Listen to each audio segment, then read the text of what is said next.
Hey everyone, welcome to Raj economics and commerce classes. आप सभी का स्वागत है 10 मिनट्स इकोनॉमिक्स सीरीज में। आज बड़ा ही इंपॉर्टेंट टॉपिक पढ़ने वाले हैं, लेफर कर्व, है ना। बड़ा ही इंपॉर्टेंट कंसेप्ट है ये हर एक एग्जाम्स के लिए, है ना। मैक्रो इकोनॉमिक्स में जनरली ये यूज होता है टॉपिक।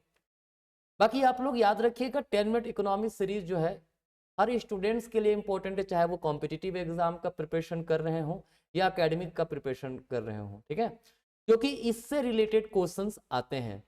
क्लियर है।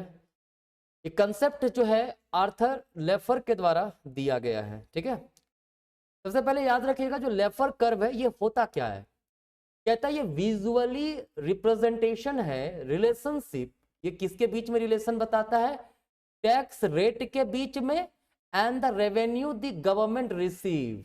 मतलब टैक्स जब सरकार लगाती है तो उससे सरकार को रेवेन्यू मिलता है ना, तो इन दोनों के बीच कैसा रिलेशन है। मतलब टैक्स रेट बढ़ेगा तो सरकार का रेवेन्यू बढ़ेगा, टैक्स रेट घटेगा रेवेन्यू घटेगा, या कैसा रिलेशन है उसके बारे में। जनरली लोग सोचते हैं कि जब टैक्स रेट बढ़ता है तो सरकार के लिए रेवेन्यू बढ़ता है। हमेशा ऐसा नहीं होता है। इसी को लेफर ने अपने थ्योरी में बताया है, जिसको हम लोग लेफर कर्व के नाम से जानते हैं, ठीक है। याद रखिएगा ये बेसिकली क्या बताया गया है, किसके बीच में रिलेशनशिप? टैक्स रेट और revenue of the government through the taxes, ठीक है। कहता है ये जो कर्व है ना बेसिकली यूज किया जाता है इस आर्गुमेंट को बताने के लिए कि tax rate can increase, cutting tax rate can increase total tax revenue. मतलब कहता है अगर टैक्स रेट में कमी होना तो सरकार के लिए टैक्स रेवेन्यू बढ़ेगा। ये थोड़ा कॉन्ट्राडिक्टरी हो गया ना? नहीं है कॉन्ट्राडिक्टरी। कैसे? देखो होता क्या है ना, जब टैक्स रेट बहुत ज्यादा बढ़ाया जाए तो हमारे आपके अंदर काम करने की जो इच्छा है वो घट जाएगी।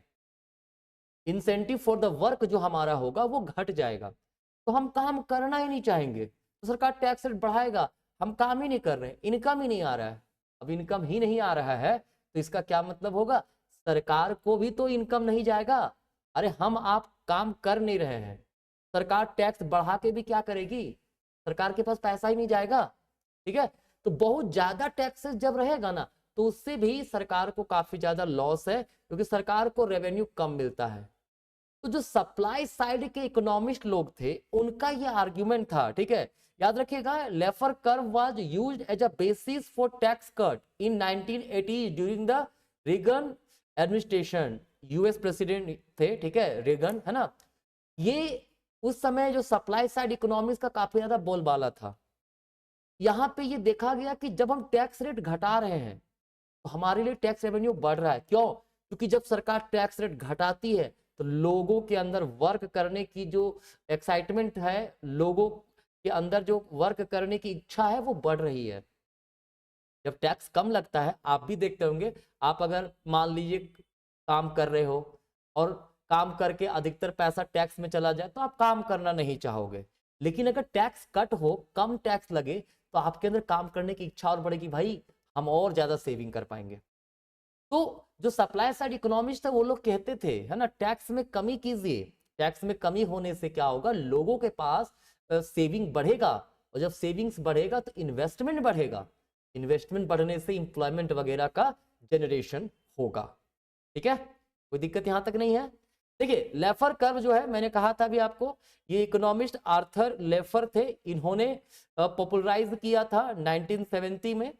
और सप्लाई साइड इकोनॉमी जो है वो usually use this argument to argue that cutting tax rate can increase tax revenue in the long term by stimulating economic growth and reducing disincentive to work and investment, है ना। क्योंकि अगर tax rate में कमी होगा, ठीक है, तो लॉन्ग टर्म में ये इकोनॉमी में ग्रोथ लाएगा, क्योंकि लोग काम करना ज्यादा पसंद करेंगे, ज्यादा इन्वेस्टमेंट करना पसंद करेंगे, ठीक है ना। क्लियर है। अब इसका कर्व कैसा होता है? तो देखिए कर्व रहता है इन्वर्टेड यू शेप। कहता है देखो अगर 0% टैक्स रहे तब भी सरकार को कोई रेवेन्यू नहीं मिलेगा। अगर 100% सरकार टैक्स लगा दे तब भी सरकार को कोई रेवेन्यू नहीं मिलेगा। क्यों? आप जितना कमाओ सारा का सारा पैसा सरकार टैक्स के रूप में आपसे ले ले, काम करोगे? कुछ काम नहीं करो, कोई काम नहीं करेगा। क्यों काम करेंगे? ठीक है।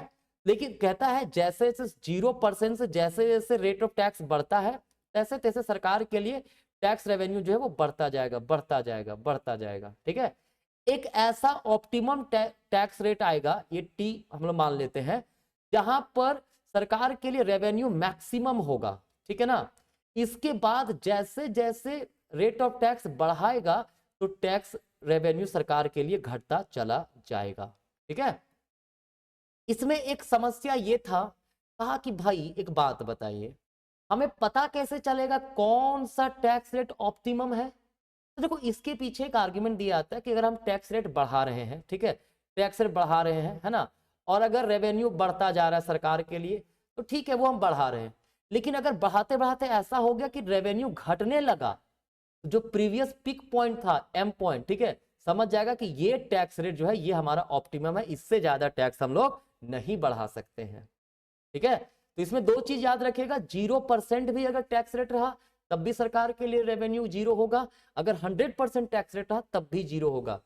देखिए मैं कम्युनिटी में अक्सर क्वेश्चंस अपलोड करता हूं, है ना, इसमें मैंने क्वेश्चंस अपलोड किया था इससे रिलेटेड। ठीक है, अगर 100% सरकार टैक्स लगा दे सरकार के लिए, tax revenue from the taxes क्या होगा, कई लोगों ने उसमें 100% भी टिक किया है। ठीक है, बट याद रखिएगा अगर 0% या 100% टैक्स रेट रहा तो सरकार के लिए कोई रेवेन्यू जनरेट नहीं होगा।